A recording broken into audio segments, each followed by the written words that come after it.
Buonasera a tutti, benvenuti al Dorian Gray. Oggi siamo qui con un lieto ospite che farà da apripista per la nuova stagione letteraria del Dorian Gray. Abbiamo qui Monica Tronci, che è una nostra cara amica, che presenterà il suo ultimo plastilibro, il quarto della serie. Verrà coadiuvata da Maria Cristina Manca, anche lei è un abitué di queste serate culturali. Mi fa molto piacere avere Monica qui. Colgo l'occasione di farle i complimenti per il prestigioso secondo premio raggiunto al premio letterario Grazia Deledda, che fa sempre piacere da compaesano avere delle autrici, degli autori che portano alto il nome del nostro paese, in questo caso utilizzando anche la lingua sarda, che Monica cerca di diffondere, di non far disperdere all'interno dei suoi lavori. E oggi ci presenterà appunto l'ultimo della serie, che è Gli amici della giraffa. Come potete vedere, bambini, ce ne sono anche degli altri. Questo è solo l'ultimo della serie, che è stato pubblicato da Salvure, giusto? La pronuncia questa volta l'ho indovinata. Ok, l'anno scorso l'avevo sbagliata, quest'anno mi sono documentato. Quindi direi che di lasciare la parola e auguro una buona serata a tutti.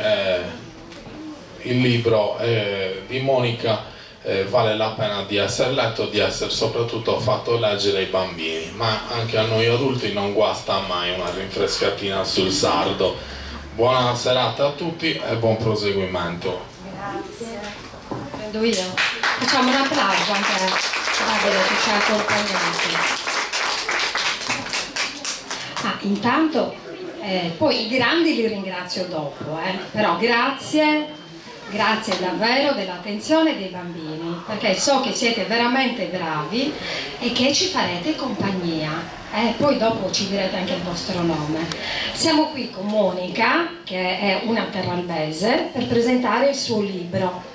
Questo libro è un bel dono che Monica ci ha fatto.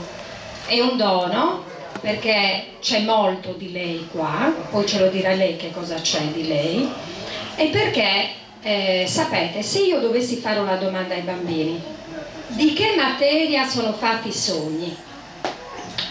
Forse sarebbe difficile anche per me, che sono grande, sono un insegnante, trovare una risposta. Ma forse una risposta, una delle tante, potrebbe essere che i sogni sono fatti anche di plastilina. E se avete voglia di sognare, perché questo libro è veramente interessante, vi invito a sfogliare il libro insieme alla mamma, al papà, a chi volete voi, quando siete soli, perché qua ci sono dei temi straordinari. Intanto il titolo, Gli amici della giraffa, e quindi c'è il tema dell'amicizia, che lo dico anche ai grandi, sembra scontato, ma oggi più che mai abbiamo bisogno di amicizia. Abbiamo bisogno di amicizia nelle relazioni, abbiamo bisogno di amicizia a casa, abbiamo bisogno di amicizia a scuola, in tutti i luoghi dove le persone si interfacciano abbiamo bisogno di amicizia, e abbiamo bisogno anche di qualcuno che ci ricordi che c'è bisogno, perché non è una cosa scontata. Questo libro ha una valenza straordinaria, che è quella anche di educare alla pace, perché quando si parla di amicizia, quando si parla di natura, quando si parla di mondo, quando si parla di conoscenza, quando si parla di identità, tutto questo è dentro questo libro, si educa anche alla pace. E quindi io voglio subito però dare la parola a Monica. Che cosa ha ispirato e come è nato questo libro? Ripeto, il quarto, sono qui a disposizione, poi sarebbe bello che i bambini avessero modo anche di prenderli in mano, di sfogliarli, perché hanno anche dei colori molto accattivanti e delle scene. E poi la seconda domanda, così ti lascio spazio: come nasce l'idea anche della plastilina, di questo materiale così plastico. Grazie. Ciao a tutti, buonasera a tutti, ciao bambini. Dopo leggeremo qualche filastrocca, così anche voi potrete sentire il suono del libro. Allora, cosa mi ha ispirato? In realtà la giraffa è stata il mio primo animale di punta, che però è rimasto nel cassetto per 8 anni. Perché prima sono usciti libri in sardo, questo è in italiano, poi ci sono le traduzioni, però gli animali della savana e della foresta erano stati proprio i miei primi personaggi. Forse questa cosa della giraffa ce l'avevo in testa da sempre, perché qualche anno fa ho trovato un quaderno di prima elementare dove nel primo foglio c'è: a me piace la giraffa perché ha il collo molto lungo. E quando l'ho trovato ho detto, ecco, evidentemente è una cosa che avevo sempre in testa. E quest'anno finalmente è stato il momento della giraffa. Degli animali della savana, della foresta. Ci sono 3 continenti in questo libro, e quindi ho voluto fare un viaggio intorno al mondo come se lei fosse un'amica, ma anche una reporter. Infatti lei all'inizio saluta i bambini e i genitori e dice che è andata a trovare i suoi amici, che le hanno anche insegnato delle cose. Sì. Allora, si viaggia in 3 continenti, ma il viaggio più bello, che questo libro insegna, è il viaggio dentro noi stessi. Quindi è un libro che possono leggere i bambini, ma anche i grandi, perché anche i grandi hanno bisogno di viaggiare dentro se stessi. Ho avuto modo di interloquire con te, Monica, e mi hai detto una cosa bellissima che a me è rimasta. Vediamo se tu vorresti che per i bambini si lavorasse molto. Per che cosa? Per l'autostima, perché ho sperimentato su me stessa che lavorare la plastilina, riuscire a creare cose, capire che sei in grado di fare cose che non ti aspettavi di fare, ti dà uno slancio e un incoraggiamento per fare tantissime altre cose. Quindi è bene che l'autostima si coltivi fin da piccoli, e questo è un modo per capire che si ha anche un talento, magari o per la plastilina o per il disegno o qualsiasi altra arte, o anche non un'arte, perché per esempio qui ci sono le informazioni sugli animali, quindi oltre alle filastrocche che si possono cantare, diciamo, ci sono anche informazioni sugli animali, quindi uno può anche scoprire che gli piace il mondo degli animali, quindi ci sono tante cose. Allora, quindi andiamo via oggi ricordandoci che ai nostri figli dobbiamo dire: sei bravo, sei importante, tu sai fare. Hai sbagliato, non importa, lo sbaglio ti servirà per migliorare. Cioè aiutiamo i bambini ad avere fiducia in se stessi, ad amarsi, perché guardate, i bambini che hanno conflittualità spesso le hanno perché non hanno risolto l'amore verso se stessi, e molto dipende anche da quello che noi facciamo passare con i nostri messaggi educativi, dico io, e a volte sbagliamo. Spesso c'è il rimprovero: non hai fatto, non hai detto, hai sbagliato, che va bene, però insieme anche ricordiamoci: ma come sei bravo, ma come sai fare. E sia Monica che Valeria, non lo dico per piaceria perché sono qua, hanno partecipato ad un progetto di plastilina a scuola, e vi devo dire che questa esperienza, qui ci sono i bambini a testimoniarla, è stata veramente straordinaria, perché i bambini si meravigliavano loro stessi con la guida delle insegnanti di riuscire a realizzare dei manufatti. Cioè loro dicevano a se stessi: ma l'ho fatto io, perché ci sono delle competenze che a volte i bambini non sanno di avere. Ecco, questo è un viaggio anche verso l'autostima. Tra l'altro io sono felicissima, concedimi l'inciso e ti ridò subito la parola, perché ci accompagneranno in un bellissimo progetto che verrà fatto nella nostra scuola. Monica e Valeria saranno le nostre docenti. Ci sarà un progetto che faremo nelle seconde, forse anche in altre classi, dove loro saranno le nostre docenti, ci accompagneranno in un viaggio e poi lo parteciperemo anche perché noi siamo orgogliosi di questo. Quindi per dire che attraverso anche piccole cose, attraverso anche la plastilina, che può sembrare un materiale così povero anche, si possono raggiungere risultati straordinari. In questo libro, rispetto agli altri, c'è anche l'inglese, nel senso che ci sono le filastrocche che poi vengono tradotte anche in inglese. Ecco, come mai l'idea dell'inglese? Allora, come ho detto prima, questo libro nasce in italiano, non in sardo, perché il sardo l'ho riservato alle cose nostre, cioè gli animali della campagna che possiamo ancora vedere e le verdure, sono cose che viviamo tutti i giorni, mentre gli animali esotici non stava bene comporle in sardo, le ho composte in italiano e poi ci stava bene la lingua inglese, visto che ormai i bambini studiano l'inglese fin da piccoli, quindi era giusto. Poi forse l'idea mi era venuta quando ho comprato un libro a Francesco, era bilingue e lui l'ha apprezzato tantissimo, l'ha usato tantissimo, quindi anche da lì mi era venuta, probabilmente da lì mi era venuta l'idea, perché comunque diventerà anche, diciamo, una seconda lingua, i bambini devono sapere l'inglese, quindi è un altro modo per incoraggiarli ad imparare l'inglese, una lingua straniera. Sì, in italiano. Allora bambini, questo momento è per voi, attenti, perché poi le scriviamo anche noi le filastrocche e gliele facciamo leggere noi a loro, va bene? Guardate un po'. Allora vi faccio vedere l'illustrazione della giraffa. Qui ci sono due giraffe gialle, diciamo, mamma e figlio, e c'è la giraffa bianca. La giraffa bianca esiste davvero, è una giraffa della Tanzania. E io l'ho voluta mettere insieme alle altre. Questo anche per dire che nel libro praticamente ho fatto la cosa più realistica possibile, quindi ci sono anche queste informazioni interessanti da sapere. Allora, la filastrocca della giraffa è: la giraffa mangia foglie e trova sempre le più buone, con il collo lungo lungo può arrivare dove vuole. E qui possiamo passare all'elefante. Sì, l'elefante, aspetta che non me la ricordo, sono troppe, ormai ne ho scritto troppo. L'elefante ha il naso grosso, la proboscide si sa, e per bere e far la doccia la proboscide userà. Proviamo a leggerla in inglese. Elephants have a big nose. The trunk is it known? They use their trunk to drink and to have their showers.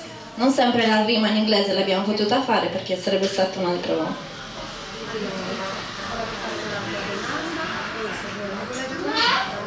Sì, lo struzzo. Allora, la scena è significativa, cioè lui la sta corteggiando e la filastrocca lo dice. Allora, lo struzzo alto e snello corre e salta tutto il giorno, si diverte a fare viaggi, prima andata e poi ritorno. Quando il maschio si innamora e corteggia la sua bella, lui la fa con una danza, con la grazia e l'eleganza.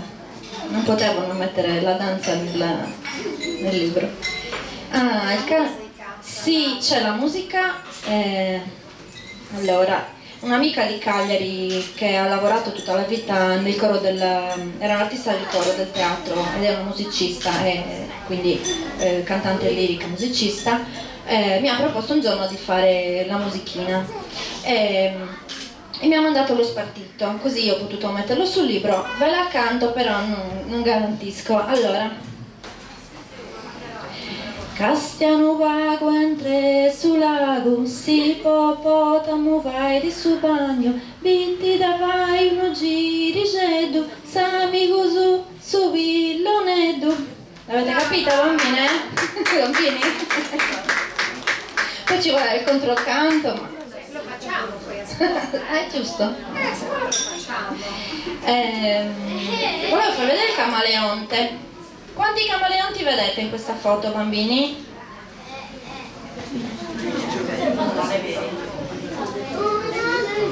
Quanti vedi? Vai. Uno? Allora, la foto è fatta apposta in modo che non si capisca granché, perché il camaleonte cosa fa? Si mimetizza. E in realtà ce ne sono due. Uno il verde e l'altra la testa rossa. Vedi la testa rossa? E 2, sì. Allora, la filastrocca del camaleonte dice: il bel camaleonte prima è giallo, poi è verde, sulle piante lui si appoggia ed un bel colore sfoggia. Lui si può mimetizzare e sfuggire al suo nemico, cambia l'abito e il mantello come noi cambiamo cappello. Le facciamo un applauso.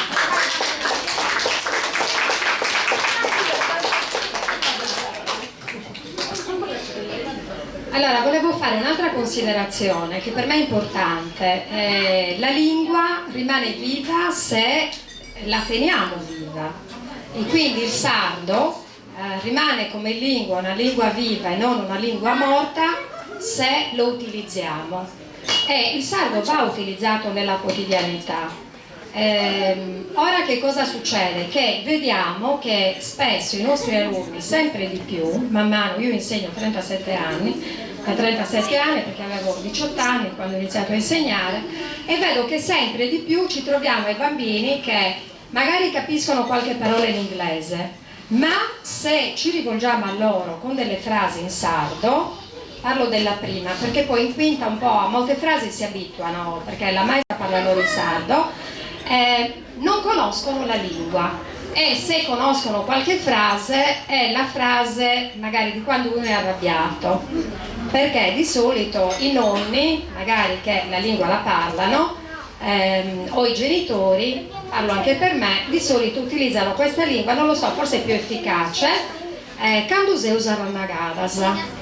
Succede questo: tu utilizzi e rendi viva la lingua, c'è un aspetto identitario fortissimo che è molto bello ed è anche assolutamente educativo, perché consente anche a noi insegnanti di avere uno strumento da utilizzare a corredo di quelli che sono gli strumenti di cui noi disponiamo per portare la lingua sarda anche nelle scuole. Chi è stato il tuo maggiore ispiratore? Perché c'è di bello che c'è ironia, lo dico anche a Valeria che è ironica, e la cosa bella è che ci sono questi detti anche che sono anche un po' dimenticati. Sandare sul fumo, cioè molti non lo dicono più, che poi no, sandare sul fumo, cioè il fumo avete visto che poi evapora, va via, sparisce, no? Uno ti fa arrabbiare, me ne vado, minciando, e uno le sandale sul fumo. Ma ci sono moltissimi detti, sarebbe bello anche ricercarli e tenerli vivi. Chi ti ha ispirato in modo particolare a rendere, cioè, così vivace, così viva la lingua anche con questi detti? Papà oristanese o mamma terralbese, o tutti e due? Allora, devo essere sincera, l'ironia a casa io e Valeria l'abbiamo sempre avuta. Sì, papà lo stesso, però anche se non sembra, però ironico. Non lo so sinceramente, quando ho iniziato a scrivere le prime filastrocche in sardo sono venute così naturalmente. Per esempio nel primo libro, con gli animali della campagna, c'è molta ironia, infatti quando lo leggo con adulti si ride tanto. Però non so dirti chi mi ha ispirato, non lo so, perché mamma è una creativa, però non si sbilancia in... Sì, vabbè, i detti in sardo ovviamente li ho imparati da lei, perché papà non parla in sardo, cioè tipo quella che ho messo alla fine del racconto di Marieda, l'ho sentita da mamma, mi confermi che a Terralba si usa molto, perché alla fine del racconto di quello che ho portato a Galtellì dice poi taga Marieda ma che si abiti che ci uscivo su Santa Crese e questa è piaciuta molto a una mia amica di Ortacesus, da loro non si usa più, quindi quando l'ha vista le ha fatto piacere, perché insomma i nostri io li tengo abbastanza vivi.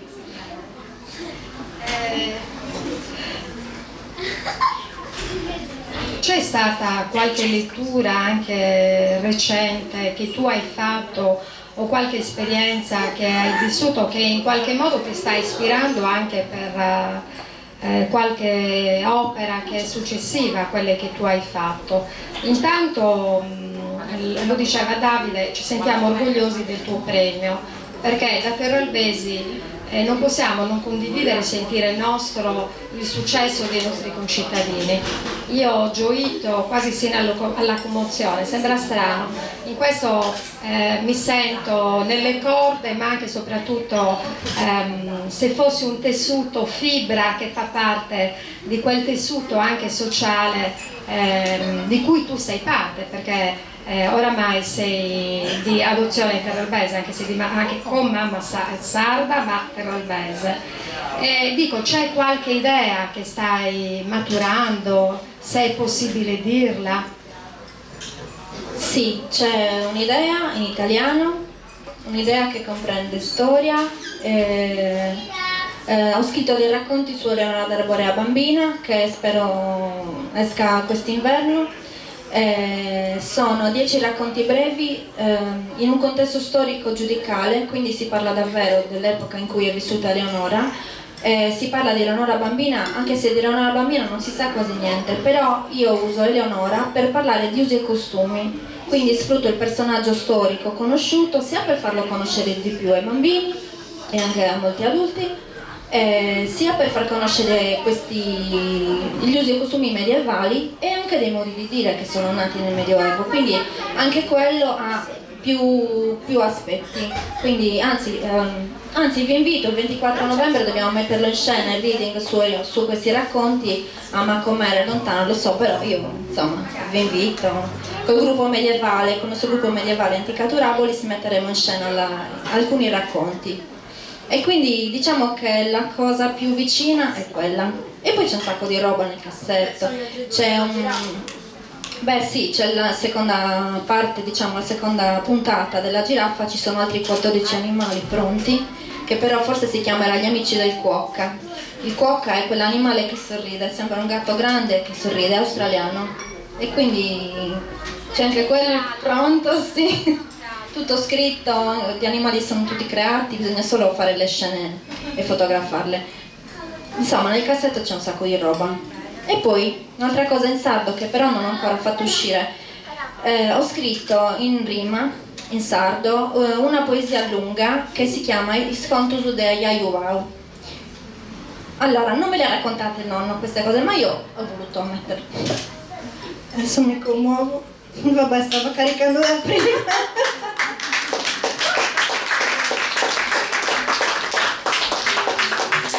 Praticamente è in rima, racconta dal grano, dalla semina del grano, anzi dalla rattura, fino al pane infinito. E io l'ho scritto come se me l'avesse raccontato nonno. Purtroppo non ce l'ho raccontato. Grazie. Un libro è anche emozione, ci sei tu attraverso i racconti. E la commozione è bellissima perché dice di te che questo dono che hai fatto in modo particolare ai bambini, non solo, è un dono che hai fatto col cuore. Sai, le cose fatte col cuore arrivano, Monica, arrivano e come, e aiutano ad usare il cuore anche. Un'altra cosa, questo libro, così come gli altri, è dedicato a Francesco, a tuo nipote. È una cosa bellissima perché comunque c'è questa affettività, questa famiglia che qua si vede, dei Pau, dei Tronci, questa condivisione anche con Valeria, che oltre che essere sorella e gemella condivide con te anche i percorsi. A Valeria che cosa hai assegnato? Io lo so, ma vorrei che lo dicessi tu, perché ha pazienza Valeria. Che cosa ti devi dedicare tu, anche con i lavori della plastilina? Lo dici tu? Francesco non direbbe la stessa cosa sul fatto della mia pazienza, però io mi occupo di fare le piccole parti, nel senso che lavoro molto in piccolo, quindi quando Monica ha bisogno dei dettagli piccolini li fa fare a me. A volte mi rimprovera pure perché li faccio troppo piccoli, quindi comunque quando ha bisogno se ne approfitta, mi dice fallo tu che lo sai fare il piccolo, quindi quella è una delle mie. Poi anche la fotografia? No, la fotografia sì e no. Sì, quello sì, però mi occupo, io le dico se una cosa fa schifo, nel senso che io sono libera di parlare, quindi non è che sono lì a fare che bellino, se è brutto, così si aggiusta. E poi insomma solo il suo secondo occhio, quando prima di andare in stampa, per esempio l'ultima volta per le verdurine sembrava tutto perfetto, mi ho detto prova a dargli un'altra occhiata e ho trovato altri 10 errori di digitazione, di battitura, quindi sono sempre lì a controllare tutto quanto, che dice che già sono abbastanza pivinca. Lei e tutti gli altri lo dicono. E una cosa, ne approfitto sul fatto per il fatto del lavorare in piccolo. Una cosa importante che noi cerchiamo di sviluppare con i bambini è la micromotricità, che è quella capacità, tu lo sai, di usare le dita e che serve per abbottonare un bottone, per legarsi le scarpe, anche per tenere la penna. Quindi anche quella è una competenza importante che si acquisisce con l'uso della plastilina. Non lo sto facendo per fare pubblicità, è che io davvero ci credo, per me questa è una missione, cioè aiutare i bambini a sviluppare queste capacità. Ma anche perché oggi i bambini sono molto bravi con i tablet, sono molto bravi con i cellulari, magari voi no, perché voi avete mamme brave che vi fanno giocare, che vi fanno sporcare, che vi fanno colorare, che vi fanno anche litigare, perché i bambini hanno bisogno anche di questo e poi imparano anche, confrontandosi, anche a fare pace. I bambini hanno bisogno di manipolare. Molte motricità, molte azioni che prima, anche cose banali, no? Come infilarsi un giubbotto, legarsi le scarpe, erano delle competenze che i bambini avevano già dalla scuola dell'infanzia. Adesso si ha difficoltà con alcuni bambini a fargliele acquisire alla scuola primaria, anche nel primo biennio, perché i bambini non sono abituati ad esercitarla. Quindi fare il laboratorio, consentire ai bambini anche di sperimentare con le mani, certamente aiuta non solo le mani, ma le competenze anche cognitive passano attraverso la motricità. Ma questa è una cosa importante, quindi bambini imparate anche a giocare, a fare, e i genitori dovrebbero anche consentire ai bambini di fare, perché a volte siamo un po' maniache della pulizia e abbiamo paura che i bambini mettano in disordine e non gli facciamo fare, invece i bambini hanno bisogno di sperimentare. Ci stiamo avviando alla conclusione perché vedo che i bambini sono già stanchi rispetto ai loro tempi. Ho visto nel libro che ci sono tanti ringraziamenti. Intanto io vorrei trovare il modo, anche non solo a scuola, dobbiamo trovare il modo di far vedere il video del ballo sardo di Seneghe che voi avete montato. Guardate, io sono andata a vederlo a Oristano perché c'era la proiezione di questo progetto e sono rimasta affascinata. Non lo dico perché conosco le sorelle Tronci, vedrete, sarete voi a dare la valutazione. È intelligente come video ed è strutturato in una maniera anche così, non voglio dire futuristica, ma con un uso proprio fantastico di quello che è il mondo concreto legato al mondo della fantasia. E quindi mi auguro che ci sia un'opportunità dove voi farete vedere questo video, dove le cose fatte dai bambini vengono montate attraverso tutta una serie di fotogrammi e c'è un filmato, quasi un cartone, ecco, ma è qualcosa di più che ha affascinato me da adulta e quindi sono certa che affascinerà anche voi. Ci sono dei ringraziamenti, vorrei che li facessi tu però, perché citi diverse persone, io le ricordo, però lo vuoi fare tu? Allora prendi che ti aiuti, perché a volte si corre il rischio con l'emozione di dimenticarsi. Allora, ma si commuovo, intervieni tu. Allora, aspetta, voi non ci vedo. Ho 45 anni e ho bisogno degli occhiali da presbitero. Ma questi forse no. Sono troppo, lo so. Parlo su dopi di seconda, mamma e Lucia. Vedete, l'umorismo. Allora, ringrazio per il mio terzo plastilibro tante persone che hanno collaborato con me. Ringrazio prima di tutto Valeria, la mia sorella gemella, che mi ha aiutato sul set fotografico per ogni illustrazione. e che con me svolge laboratori per i bambini, le presentazioni dei libri che ci portano di città in città. Chi segue i Plastilibri sa quanto lavoro ci sia dietro ogni singola illustrazione, non solo per la costruzione degli animali, ma anche e soprattutto per l'ambientazione che li ospita. Lei, Valeria, è il mio aiuto numero uno. Ringrazio tutte le persone che già conoscono i miei precedenti lavori e mi incoraggiano a produrne sempre nuovi.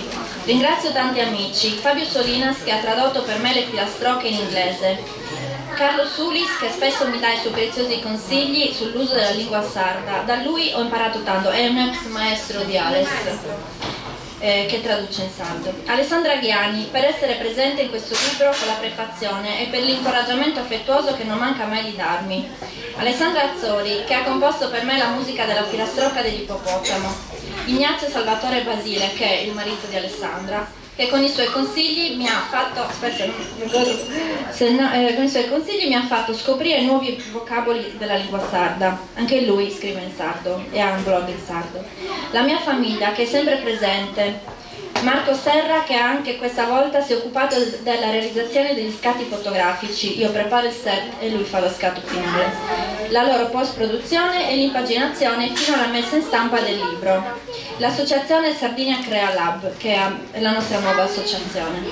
Infine ringrazio chi apprezza i miei libri valorizzandoli, genitori, librai e bibliotecari che interpretano il vero messaggio di questo mio modo di fare illustrazione e scrittura, coinvolgendo sempre più i bambini nell'importante gioco della creazione e della manipolazione della materia, la plastilina, con la P maiuscola. Brava, grazie. Ultima domanda.